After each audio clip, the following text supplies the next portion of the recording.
Well, get this audio fixed here. So welcome everybody. I have you all here. Speaking of Zane, wow, first edition since I think it was June 22nd. So we skipped the entire month of July due to travel, but it is good to be back at the helm of Speaking of Zane once again. Good to have you all here. Got a lot to catch up on. I'm not going to be able to cover all of it. It's just been so much over the last month, but very good to have you all in here. I see Ken's in there, Lori's in there. Lori's actually, Lori was with me on part of my July adventure. She came over to London with me, as she often does, and I think she had a wonderful time. She got back a day before I did. But she is now back at our daughter Hannah's house, helping Hannah and Colleen with Everett and the baby Nyla. So Lori is there with them now for 2 or 3 days, I think, to help out. Good thing she's very flexible, and she's a full-time granny, so it works out very well. Jimbo Miller's in there, and Carl Kios is in there. Good to have you all in there. A big happy birthday to Speaking of Zane. Believe it or not, we started this,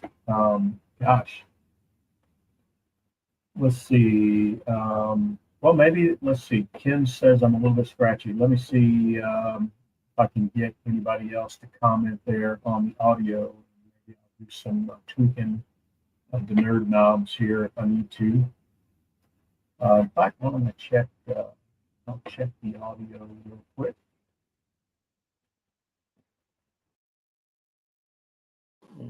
Change. Let's see if this helps at all. Okay, we'll see if that helped at all. Ken, move the speaker around. Randy Berkmeyer's in there. Hey, Bertie and Kathy. Lori says it was kind of tin can sounding. Yeah, okay, good. Jim says it's better. Lori says better. Ken says better. Carl says better. Good. Well, see, that's the thing. When you don't use something for a long time, things get moved around on the laptop and the audio sources. And thank you guys for calling that out. But what I was about to say is happy birthday to Speaking of Zane. Started this experiment on a Sunday night back on August the 5th of 2018. So we've been going now for, what is that, 7 years? 7 years. So I appreciate you guys being along with us for all of those years where we've been seeking just to keep his memory alive by speaking his name. And that's the whole impetus to Speaking of Zane. And we delve into a lot of other things. I have a big mouth and bloviate a lot about what the heck is going on around here at the fabulous McDonald Estate and Insane Asylum. But we also talk about military matters, veteran matters, organizations that do great work for the military, first responders, veterans. And I've even got some ideas cooking on how to enhance Speaking of Zane and sort of maybe bring it back to its fundamental purpose, and that's to talk about Zane and keep his memory alive. So stay tuned for that. But so happy 8th birthday. We also had some other birthdays in the McDonald household in the month of July. Our daughter Charlotte turned 30 in the month of July. Was it July or June, Lori? I always forget. That's a running joke because I can't remember if it's June or July, but I've not called Charlotte's birthday out on here, but she had a birthday. She turned 30 years old. Incredible. Incredibly accomplished young woman for sure. And I got to spend about 10, 11 days with her touring Scandinavia. I'll talk more about that in a minute. But we also had a birthday. Zane's daughter, Paisley, turned 11. I guess it was about a week ago, Lori, something like that. And she is the most precious little granddaughter. So lovable, so kind, considerate. And she's one of our main children.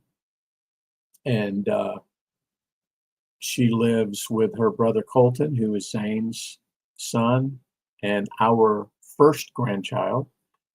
And she has 2 stepbrothers, Jackson and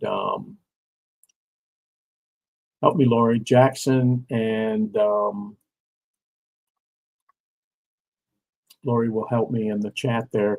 But their new dad, Will, married Abby after Zane passed. And Gavin, yeah, he's in the Navy. Well, he had 2 children already, like Abby had 2 children, and Jackson and Gavin. And then they've since reproduced. We have so many grandkids that the names often escape me. We've got Bear and Kai, and they are the product of Will and Abby. Well, Colton, Paisley, Bear, and Kai, and Abigail were all visiting her folks here in the Atlanta metro for most of the month of July. I think they're still here actually until maybe a week or 2 from now. But we've got to see them on a couple of occasions. In fact, the couple of days after Lori and I came back from England, they all came over. We had the whole family over. It's the first time we've had that many of the offspring all together here. And it was really fun and did some barbecuing and different things. But We had our son Jackson, our daughter Charlotte was here from Chicago, our daughter Hannah and her husband Colleen, and her children Everett and Nyla. And then we had our son Jackson and his wife Caitlin and their daughter Carson. And we had Abigail and Colton, Paisley, Bear, and Kai.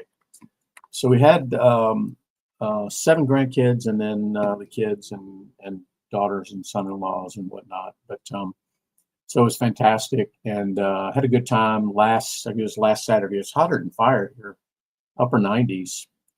Contrast today. Today we were upper 60s. Big change in a week. But anyway, so we had them all over here, celebrated Charlotte's birthday, Paisley's birthday, and had a really good time. And Lori wasn't feeling so well when she got back from England. Of course, the time always messes with your clock, biological clock, and everything. But Lori told them when they got here, "Hey, listen, I'm going to keep my distance from the grandkids because I'm not feeling the best." And she thought she just had a flu. So everybody came, had a good time. And then everybody goes home, and then a couple days later, Lori tests positive for COVID, and she's like, "Oh, now I got to tell everybody." And you just heard the name of people that were here. So anyway, I didn't catch it. I've never had COVID, never been tested for COVID, never taken any vaccines. I feel blessed and fortunate. I don't know why, but Lori got it. Caitlin got it. Jackson got it. Hannah got it. Everett got it. And Nyla got it. Oh, so yeah, it was crazy. But it's been a week now, so I think everybody's pretty much endured it and on the road to recovery and everything. And everybody feels well enough that Lori went over there where there's 3 individuals that have COVID: Hannah, Everett, and Nyla. But yeah, that was crazy. Lori's pretty tore up about it, but you could have got it. You can get it from anybody, anywhere. Why I don't get it, I don't know. I mean, it's my wife. We were in the same bed in England, and we lived together. And I don't get it. I don't know. I'm not going to complain about it. But Lori was feeling pretty bad there for a bit. But everybody seems to be on the mend there. But anyway, so back to the trip that took me away from Speaking of Zane for an entire month. My daughter Charlotte, the birthday girl, every year for about the last 7, I guess, we do a daddy-daughter trip somewhere in the world, and we've done all kind of places. We've done Cuba, and Barcelona, and Lisbon, and Tokyo, and Morocco, and just all these different places. And the Azores we did one year. This year we decided to go to Scandinavia, so she was already in Rome for work, and so the plan was I would fly to Rome and meet her, and she already had tickets for us to go from Rome, fly from Rome to Copenhagen, Denmark, on Norwegian Air. So I get to Washington D.C. and I've got like 4 or 5 flights. I'm flying on standby on the United Family Plan, which is awesome, by the way. I feel blessed, and you just have to be a little bit flexible.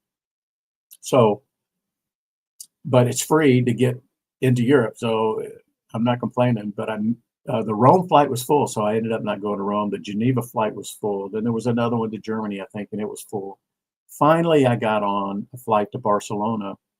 So I flew from DC to Barcelona and quickly bought a ticket on Norwegian Air from Barcelona to Copenhagen. She beat me there by a few hours, but she was already in the Airbnb. So I got to Copenhagen and took the train, or took the train or took the bus. I don't remember. The public transport up there is fantastic. But anyway, I met her in Copenhagen, and we did a few days there. It was just fantastic. I had no idea. The weather was absolutely gorgeous, 70 degrees for the high, sunny every day. Speaking of sun, the sun doesn't go down really. I mean, at midnight, it's like dusk. And then about 3 o'clock, it's totally light again.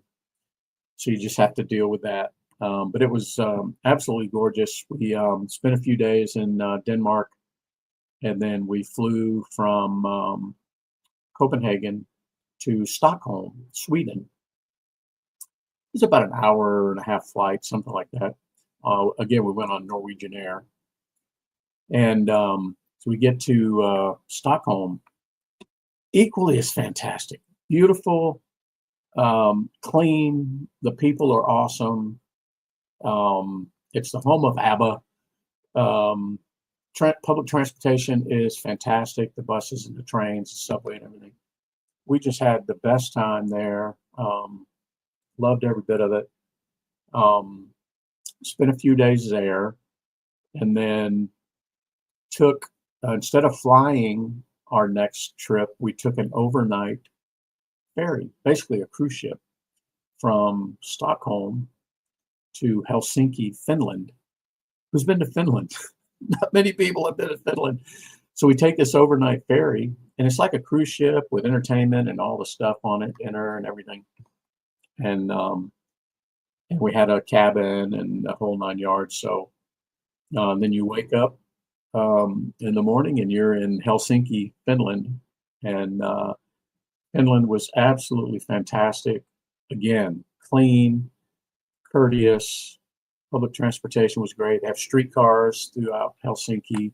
We had the best time. The weather was gorgeous. She planned the whole trip this time, and she and I are a lot alike in that we like to plan and coordinate certain things, but we also like to leave room for things that just naturally happen. And one of those things was to take a day trip from Helsinki, Finland, across the strait, 2-hour boat ride to Tallinn, Estonia. How many people have been to Estonia? Estonia, it's a former Soviet bloc country with a rich history, medieval history, and all the way to today. But we had a fantastic, it was raining a good bit that day, but we didn't care. It was just fantastic. 2-hour boat journey, spent the whole day there, 2-hour boat journey back to Helsinki, and then spent another day or so in Helsinki. We got to meet with one of her colleagues that does a similar job as she does, and works for Finnair. And he's been working for Finnair for 30 years. But he met us for coffee and treated us to coffee, and had a great time. She sees him at the different conferences that they go to all over the world. But it was just a treat to be able to meet him. I took in some military museums along the way. I posted a few of these things. Actually, I have a whole lot of pictures that I have just not posted yet. I need to dump them all out there, and I think I'll do it by Copenhagen, Stockholm, Helsinki, and Tallinn. But I did find some military museums along the way, as you might imagine. In Copenhagen, I found the Danish War Museum, which was spectacular. I found the Military Museum in Finland, which was also awesome. Charlotte and I went to the KGB Prison Cell Museum in Tallinn. Turns out the KGB had this house in Tallinn, Estonia, where they would bring political prisoners and they would interrogate them and torture them. And we got to see all of that. It's crazy. There's also a KGB museum there, but we didn't get to see it. It was too late. We had to get back to the boat. We didn't get to do the museum. So, but it was so interesting to see these prison cells from Cold War era. It was crazy. And then we left Helsinki and flew on Finnair that her friend works for. We flew on Finnair from Helsinki to Frankfurt, Germany, and then we had to figure out how to get back to the U.S. and because we're on standby, and our status is a little elevated because she's an employee, but we still have to wait for space available and all this stuff. And well, I got a seat before she did. She wanted to go straight to Chicago, and I'm trying to get to Atlanta, and I'll go to Newark or Dulles. So I got on a seat to Dulles or to Newark, New Jersey, and I got a seat before she did. And not only did I get a seat back, I got upgraded to Polaris, to United's business class called Polaris, which was very nice to come back, and made it to Newark. And then now the job is try to get from Newark to Atlanta. And I had to change terminals and this, that, and the other. But it's so fun. It's exciting. She and I enjoy it. And I managed to get back to Atlanta. And then I only had a couple of days before I had to go back to London. So I got home, got clothes washed, and got the yard done and all the stuff. And then I was back on a Delta flight to London, Heathrow, on the Sunday, overnight, arriving on Monday. And then Lori arrived, I think, on Tuesday, and then we were there for, I guess, about 10 days, and for work. And then I took a little side trip to Amsterdam for a few days. I took some of my team from the London office. I took them over to Amsterdam to our office there, and we did some things in Amsterdam, some fun things like the Running to Honor 5K. So we did the Running to Honor 5K, which you guys hear me talk about all the time. We did it for the very first time ever in Amsterdam, and I had a whole group of about 20 of us in Amsterdam, and we did the 5K through the streets of Amsterdam, and it was really good. We all had the race kit and finishers medals and the whole shebang. And then I came back to London on the Friday evening. Then Lori and I spent the weekend together doing different things, and then I went to work on Monday, and then on Tuesday, Lori came to my office, and we did the Running to Honor 5K again, and we did it through the streets of London, which was it's actually turned out to be more than 5K. It was more like 6K that we did, but it was beautiful. Went across the Millennium Bridge, and then eastbound on the south side of the Thames, and past London Bridge, and then Tower Bridge, Tower of London, and then back HMS Bismarck. If you know the area, you know what I'm talking about. But and yeah, again, we did find a schnitzel place that was just around the corner from the hotel, and the schnitzel place was fantastic. But in London, people talk about the British food and everything's not the best or most flavorful. I happen to love a full English breakfast. I like fish and chips. I like Sunday roast. I love all that stuff. But they're a melting pot, probably even more so than the U.S., and they've got food from all over the world there. It's just incredible. And we're right in central London. I mean, we're in the banking district. We're right on the north side of the Thames, across from Tower Bridge, London Bridge. I mean, we're right there in the heart of everything, where our office is. But yeah, it was good. And then Lori on the Wednesday, Lori was able to get to Heathrow and get a flight back on United. And then the next day, Thursday, I flew back Delta, of course, straight to Atlanta. Anyway, it was fantastic. That's the whole reason that we haven't had Speaking of Zane for the entire month, is travels like that.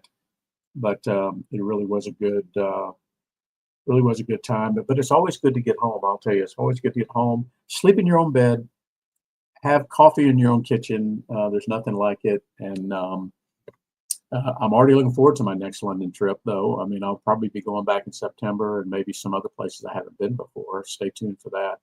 And then there's a chance I'll be going back in December. I've been there the last 2 Decembers, Lori and I both, and we might be going back again in December. So I'm working on some things there, but we'll let you guys know um, as we get closer. But it was a great weekend here. We've had some rain, but it's been awful hot here, like it has in a lot of the country. But um, today we had a high of about 70, which is like 25 degrees cooler than it was last weekend at this time. But it was just absolutely gorgeous. Um, Last weekend, I mentioned we had all of the kids from Maine, and Colton decided to stay over on the Saturday night. He wanted to stay with Grammy and Granddaddy, and he did, and we had a good time. And then Sunday morning, he and I went to breakfast, and then we went. I asked him, did he want to go to the cemetery? He's never been since we buried Zane. And you see the picture of some of you have seen the picture at the funeral where it was Lori and me and Colton and Abigail sitting on that front bench by the casket, and he was just 4 years old. But since then, he's never been to the cemetery to see where his dad's buried. But last Sunday, he said, I want to go. And so he and I drove to Canton, which is about 20 miles away. And he had a lot of questions for me. He was very respectful. It was just a special time. And he and I walked. We did the Running to Honor 5K at the cemetery. So I may be the only one. I'll have to ask Aaron to do the 5K 3 times. Of course, that 5K it's all done in person near Detroit there, and they did it last weekend, and very successful. Aaron should be proud of that and honoring fallen.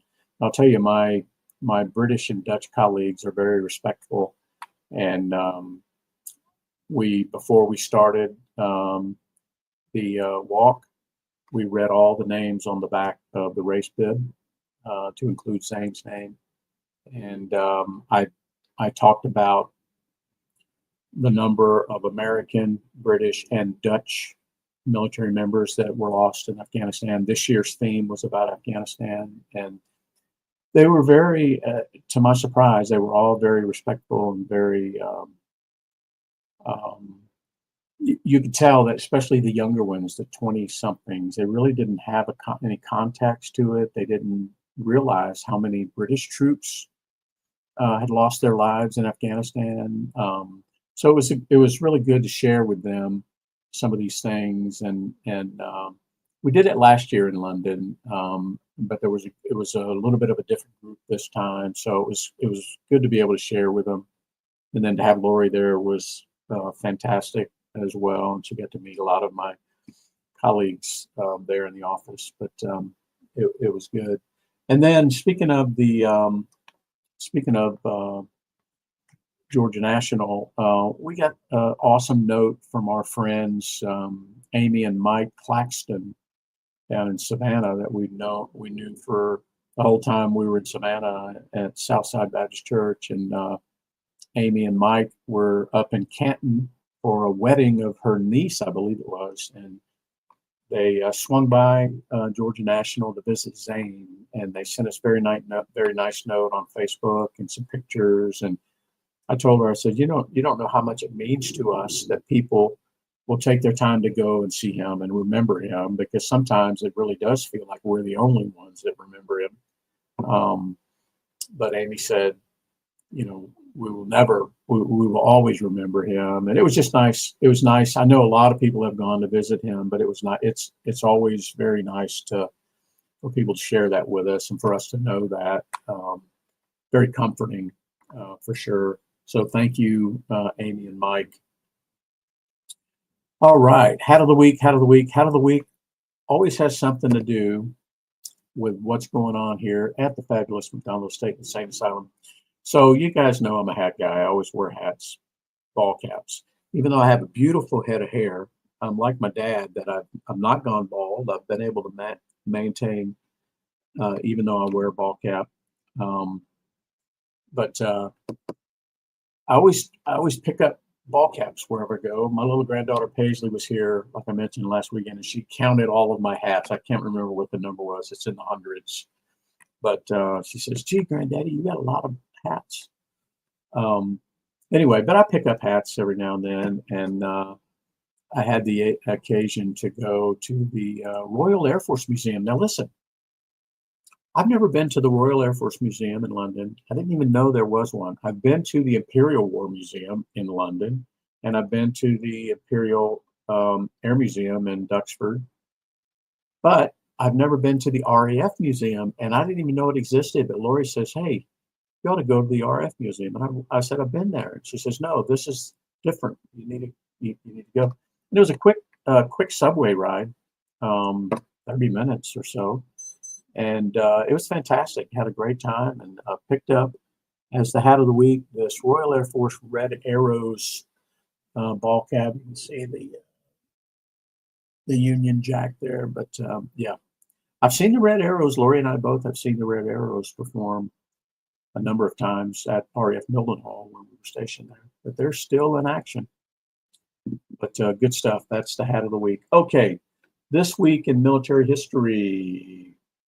Well, this past week, first time I'd really known about this, but on July 27th, I think it was, 1953. Well, now it's known as National Korean War Veterans Armistice Day. So evidently that was the day that we signed the armistice ending the war there in Korea. Actually, it's never been ended, right? We're still have a DMZ. By the way, our daughter Charlotte was just in South Korea for work, and she went to the DMZ. She bought me a couple of patches and stuff. But so that's still a very tense area and has been since the 50s. But we lost almost 34,000 men in the Korean War. It's crazy. It's often referred to as the Forgotten War. It's set, because it was on the heels of World War II, which was so monumental, and then before Vietnam. So it's wedged right in there. It just lasted a couple of years, but we lost 34,000. Just incredible. And then there's an anniversary coming up.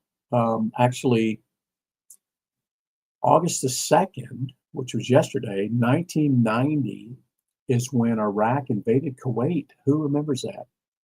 Remember that? Remember, this is before cell phones and internet. It was CNN, propelled CNN, the coverage. But August 2nd, Iraq invaded Kuwait. And then August the 7th, just 5 days later, Desert Shield begins. Desert Shield, remember Desert Shield? That was really the buildup of the forces and men and materiel into the theater before Desert Storm actually kicked off. Desert Shield lasted for some number of months there, from about August 7th into January, February, when the ground war started, Desert Storm. It was a massive buildup, the biggest mobilization of men and material since Vietnam. And interesting that I didn't go. We were all prepared to go. We all mobilized. We all did all of the things that we needed to do to be prepared to go. My brother went, but as it turns out, in Desert Shield, the very first casualty, now it wasn't enemy action, it was an accident, but the very first casualty was an airman in my squadron, the 55th OMS at Offutt Air Force Base, who had been mobilized, and we had RCs over there and other assets, RC-135s. But Staff Sergeant John Campese is recorded as the first casualty of Desert Shield. John Campese. But yeah, crazy to think But there's Travis Loest. Travis was Zane's platoon sergeant, actually at Fort Stewart and in Iraq. Travis, I just wrote your name down today, by the way, among others, because I got a little project that I'm working on, and I know Lori wants to catch up because we're planning an activity, an event next summer that we will invite you to. So stay tuned for that. All right, Veteran Cemetery Challenge. So it's been a whole month, and I know that I'm going to miss some, not chronicle some. You guys just tell me in the chat or send me messages or whatever on Speaking to Zane. But I know that it's been about 5 or 6 weeks since we had 6 weeks since our last Speaking to Zane. So I'm going to say that Daryl has visited his wife Wanda each of those weeks. So 6 weeks, 6 visits for Daryl. My dad and my sis, they go to see my mom at least a couple times a week. So I'm gonna add a bunch for that. And then I made the 2 visits. Actually, I made the visit with Zane's son Colton last Sunday, and then I made a visit again today. Just wanted to get out of the house. The weather, we were overcast, but we were a high of 68, 70 degrees. So I drove up there today and walked 3 miles there. It was 68 degrees up there in Canton. It was just glorious. And so I made a visit there today. So I'm just going to add those that I know about there. And it makes about 32 since we last calculated. So we're up to about 1,564 visits that we've made to a veteran cemetery or a cemetery with veterans where we acknowledge the sacrifice of those that have fallen. Oh, good, Lori. Yeah, I know Abby was telling me. Abby is Zane's wife, and Abby was telling me, she was reminding me that she's never been to the cemetery since that day that we placed him there. So that'll be a special visit. Okay, and then we move to the thank yous. So Ken's got a bunch that he's throwing in there. He's got 12 that he has tracked since the last time we were together. So I'm going to add those to our list. And let's see. Carl has got 12 to add. So let me add Carl to the list. So 12, so that adds 24 more to what I had. So that's 45. So 24.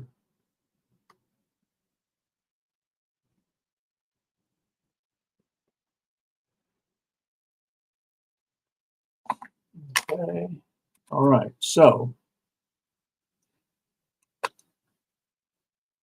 all right. Well, thank you guys for calculating that. I've got Lori's in there. Lori had 3 Georgia State Patrol. She had an Army retired. She had a female Air Force captain and a retired Air Force person that she chronicled.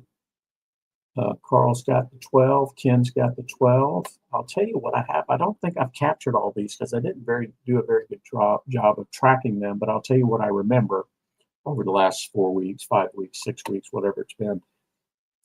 I had an RAF reservist who actually works in our London office. Actually, a great story about her.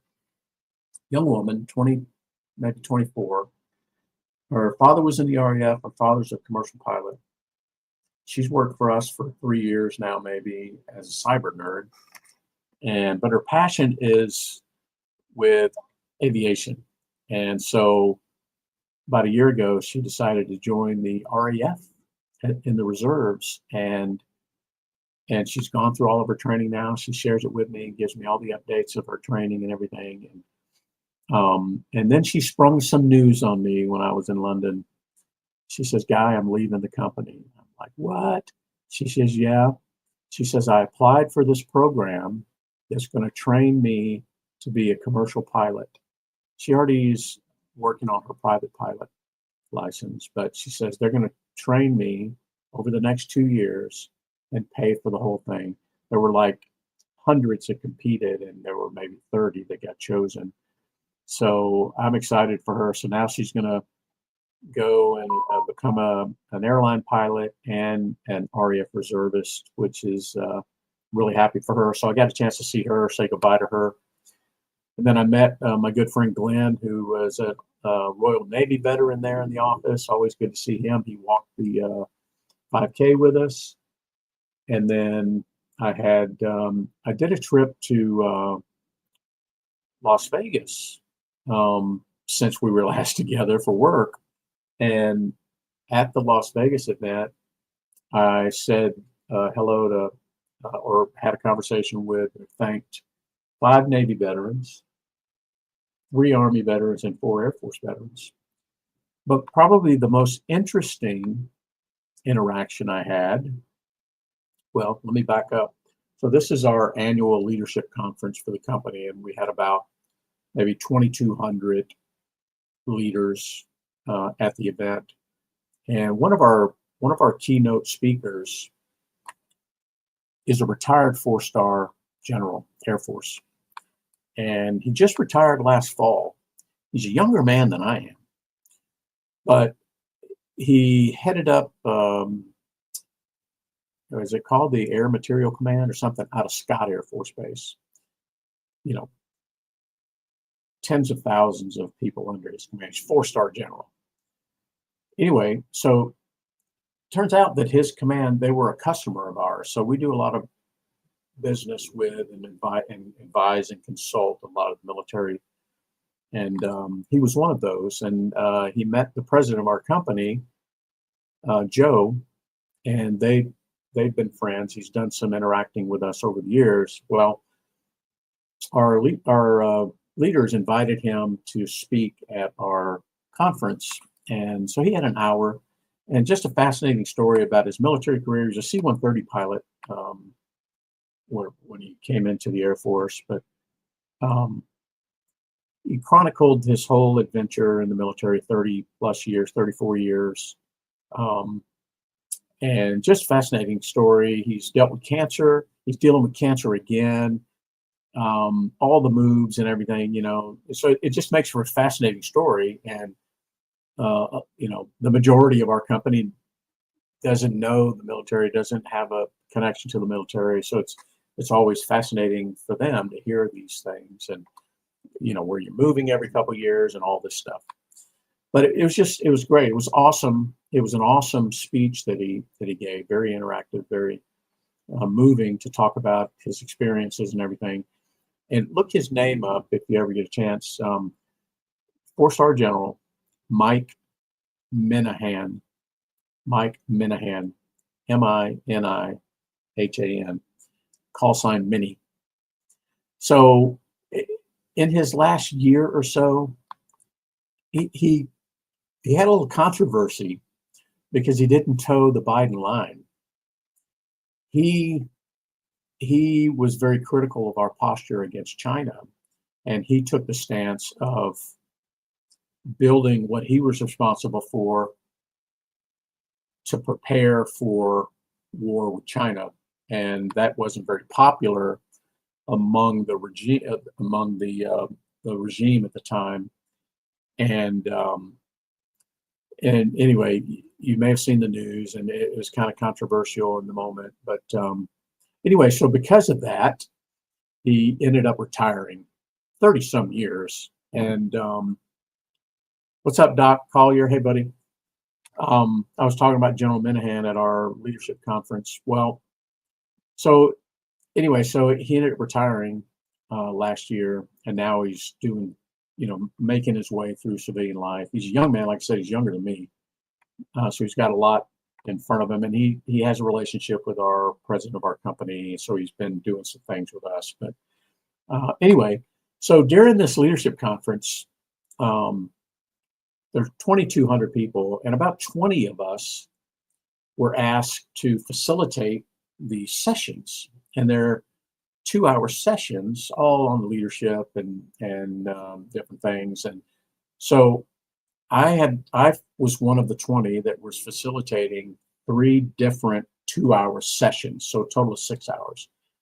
2-hour session with a group of 100, and then a 2-hour session with another group of 100, and then a 2-hour session with the first group of 100 again.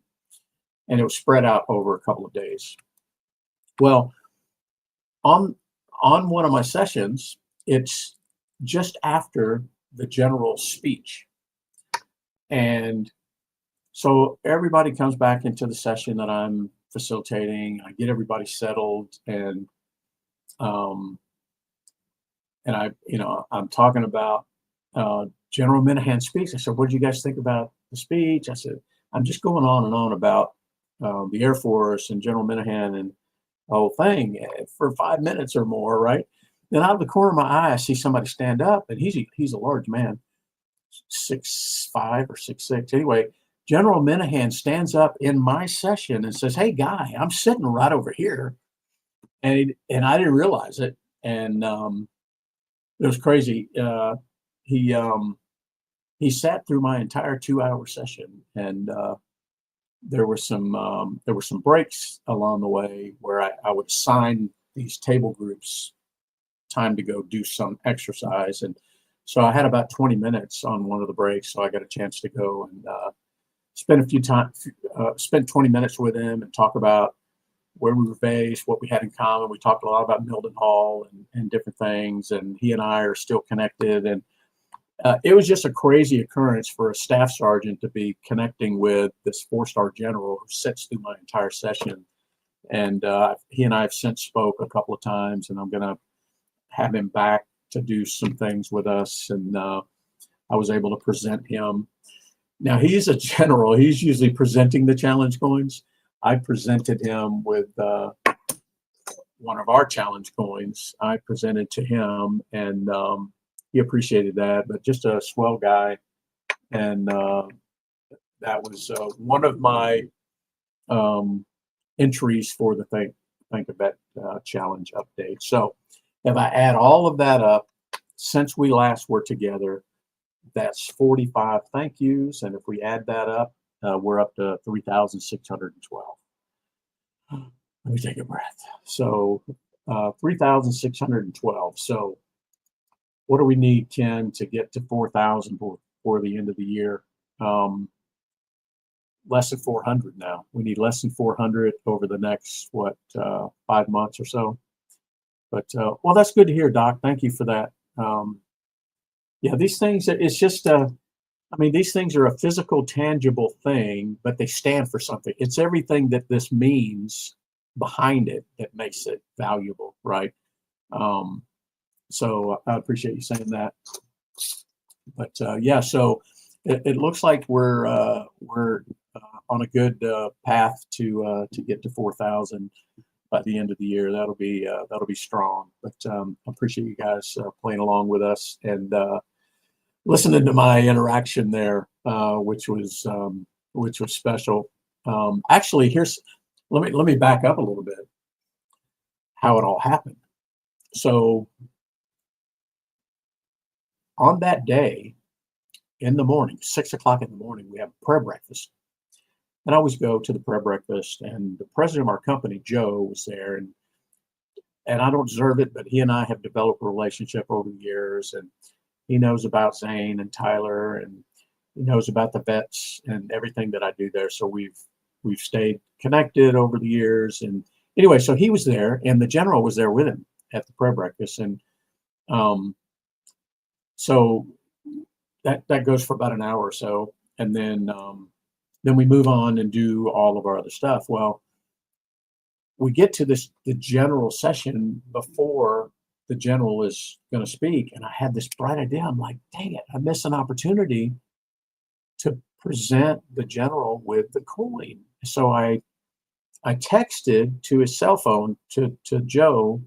I says, hey, I've got a WWT challenge coin I'd like to get to the general. Can I get it to you and you can present it to him? And it turned out it was too late. I did it too late. And next thing I know, they're on stage together and all this stuff. So I didn't think about it. I thought, I'm just too late. We'll figure it out later. And so then the next thing that happens is he's in my session. And then after that, I texted the president of the company again, Joe, and I said, "Hey, guess who was in my session?" He says, "I know." So there was a little bit of orchestration there, which was really kind of cool, very complimentary. So it was an interesting interaction for sure. But all right, well, let's move along here so you guys can get along with your Sunday night. So organizations, um, VetTix is one that I've called out time and time again. Our friend Linda up in Omaha takes advantage of that regularly. We have done a few times.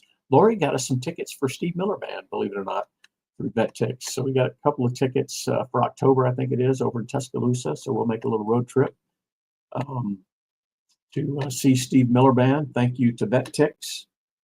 And then Running to Honor, very successful. I mentioned kudos to Aaron and we're already looking forward to next summer where there's going to be a special element of the Running to Honor dedicated to Zane. So that'll be a lot of fun, and we look forward to that.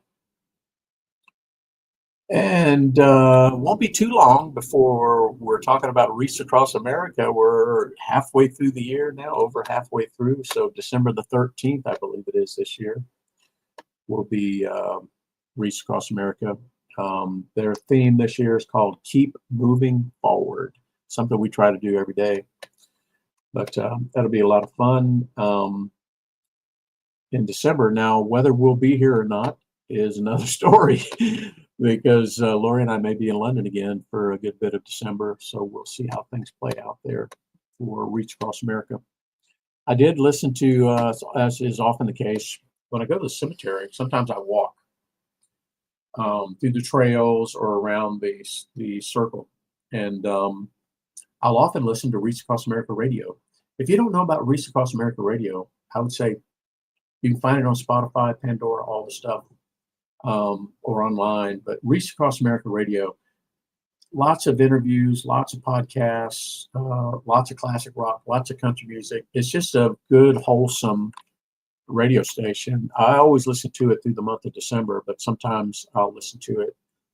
And it's worth giving it a listen there if you haven't yet. All right.